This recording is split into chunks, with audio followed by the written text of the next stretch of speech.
নিজেদের অজান্তেই বড় রকমের বিপদ ডেকে আনছেন বিড়াল প্রেমীরা। শখের বশে ঘরে রাখা আদুরে এই প্রাণীটির শরীরেই লুকিয়ে থাকতে পারে এক অদৃশ্য ঘাতক।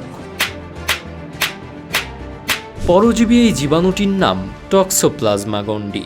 গবেষণায় উঠে এসেছে এমন পিলে চমকানো এক তথ্য।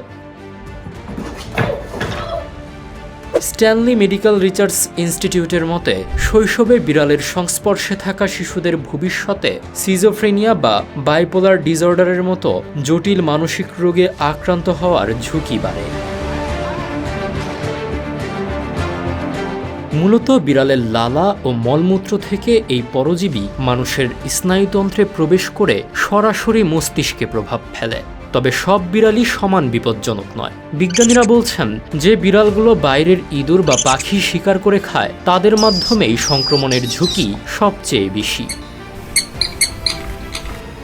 আমাদের ভিডিওগুলো নেত্রকোনা থেকে দেখছেন সাফায়েত, যশোর থেকে দেখছেন ইমন, আবির দেখছেন সাতক্ষীরা থেকে, নারায়ণগঞ্জ থেকে দেখছেন মোহাম্মদ আকাশ এবং খুলনা থেকে দেখছেন আশিয়া। আপনি কোথা থেকে দেখছেন তা জানিয়ে দিন কমেন্ট বক্সে। এই জীবাণু নিঃশব্দে শরীরে বাসা বেঁধে দীর্ঘমেয়াদী মানসিক বিপর্যয়ের কারণ হতে পারে। অপরিচ্ছন্ন লিটার বক্স কিংবা সময় মতো টিকা না দেওয়া বিড়াল হয়ে উঠতে পারে মারাত্মক রোগের উৎস।